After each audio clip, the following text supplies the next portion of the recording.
अस्सलाम वालेकुम, welcome to express class. आज मैं बताने वाला हूं आपको कि बाउंसर कितनी किस्म के होते हैं और मैं कितने बाउंसर करता था और कितने किस्म के बाउंसर होते हैं जो बैट्समैन को आउट करते हैं, जो डराते हैं और जो मुंह से खून निकालते हैं।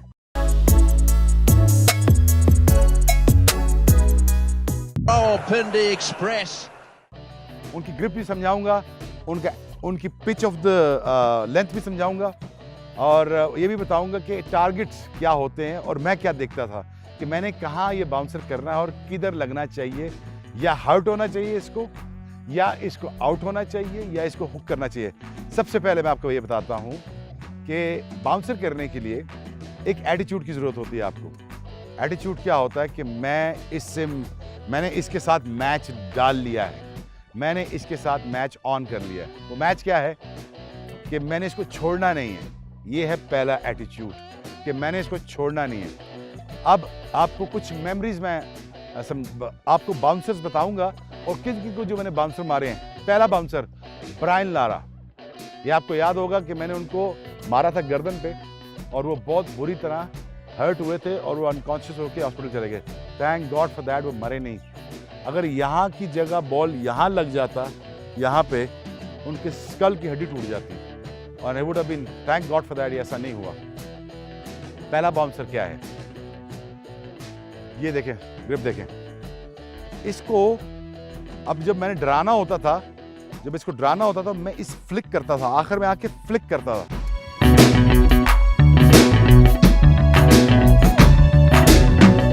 जोर से इसको मारता था, पटकता था, बॉल ऊपर जाता था, राइज करता था, ऊपर से राइज करता था बॉल, ठीक। और ये सिर्फ डराने के लिए होता था। बैट्समैन खड़ा है तो पीछे हो जाए, मुझे आगे ना आए। ये पहला बाउंसर था कि मैं इसको लास्ट मिनट में आके इसको फ्लिक करता था, फ्लिक, जोर से रिस्ट वर्क किया, वो बॉल जाता था सर के ऊपर से। ये था डराने के लिए, लेकिन इंटेंशन क्या थी कि पीछे चला जाए। दूसरा बाउंसर जो मैं करता था, अब बड़े गौर से सुनना, दूसरा बाउंसर मैं ये आगे मारता था।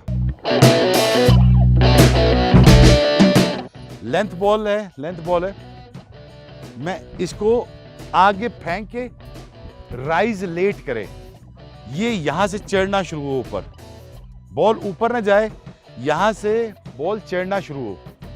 और वो किस लिए करता था कि बैट्समैन को लगे। और बहुत सारे बैट्समैन को यहाँ पे रिब केज में, इसकी बेहतरीन मिसाल आपको दे सकता हूँ सौरव गंगुली, जिनको मैं मारता था, डराता भी था।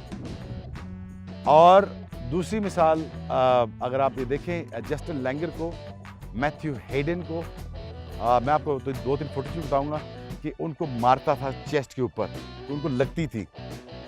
और ये हर्ट करने के लिए, मैं इनको जख्मी करने के लिए मारता था।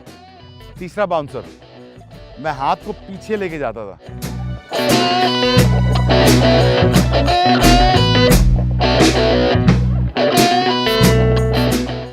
कभी आपने बचपन में सारों ने किया होगा, ये मैंने ये टेक्निक सीखी थी, जो आपने देखा मैं यॉर्कर मारने के लिए मैं हाथ को पीछे लेके जाता था। याद है ना, आप सबको याद है ना?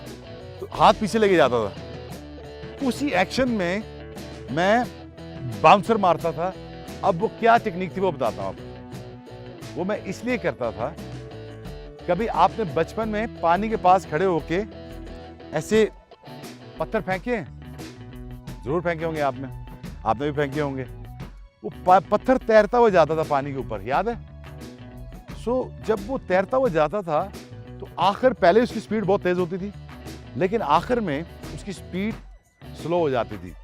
लेकिन जो वेलोसिटी होती थी वो तैरने की, उसका मजा बड़ा आता था। तो मैंने उससे गेज किया, मैंने उससे सीखा कि अगर मैं हाथ पीछे ले जाऊं अपना और फिर मैं तैरता हुआ बाउंसर मारूं, तैरता हुआ मतलब फ्लोटिंग बाउंसर जिसे कहते हैं। जब पीछे हाथ लेके गया मैं और मैंने इसको ऐसे ही मारा नीचे, बॉल ऐसे लगे, ऐसे जाए ऊपर और तैरता हुआ जाए। जब वो तैरता हुआ जाता था बाउंसर, वो एक्चुअली आउट करने के लिए भी होता था, जख्मी करने के लिए भी होता था और डराने के लिए भी होता था। ये 3 टेक्निक्स थी जहां पे मैं ये सोचता था यार कि इसमें मैं इनको डिसेप्टिव होके इनको डरा भी सकता हूँ, आउट भी कर सकता हूँ। ये कुछ बाउंसर जो ऐसे जो मैंने पीछे से हाथ करके मारे थे, एक अजरुद्दीन का बाउंसर आप देखेंगे कोलकाता में मैंने मारा था उनको, तो वो बिल्कुल आगे थे ऐसे, तो मैंने हाथ पीछे करके उनको मारा ऐसे, तो उनको सीधे माथे पे लग गया जाके, तो वो जख्मी होते हुए बच गए। सो 3 तरह के बाउंसर हैं, एक डराने के लिए, एक आउट करने के लिए, एक जख्मी करने के लिए। तो ये तीनों बाउंसर्स की मैंने ग्रिप बताई। ग्रिप मैंने चेंज नहीं करता था, ग्रिप मैं यही रखता था, एक्शन चेंज करता था। ये एक हाथ है, एक ये हाथ है, और दूसरा जब मैं बहुत ऊंचा बॉल करने के लिए करता था तो मैं आखिर में आके मारता था, इसको मार के ऊपर जाना, स्किड थ्रू कराना, और the floating bouncer. So must understand the bouncer is the weapon, और इसको आपने इंटेलिजेंटली यूज करना है। As a best form of yorkers जब आते हैं आपके पास, वो होता है टेल एंडर्स को। I always say for a tell Anders 2 deliveries that you should bowl. Nose and toes. Very simple. Nose and toes. और अगर देसी ज़बान में बात करें, उसके टुमटुमे में बॉल मारनी है आपने, इधर मारो या उसके पाँव में मारो, जो टेल एंडर तो मूव करता नहीं। सो इसीलिए आई वुड सजेस्ट कि ये 3 तरह के बाउंसर आप सीखें, और आपको विकेटें लेने के लिए बाउंसर मारना चाहिए। That is the end of the story. Thank you very much for express class. इंशाल्लाह नेक्स्ट टाइम किसी और टेक्निक पे बात करेंगे। Rawalpindi Express has left the station, that's for sure.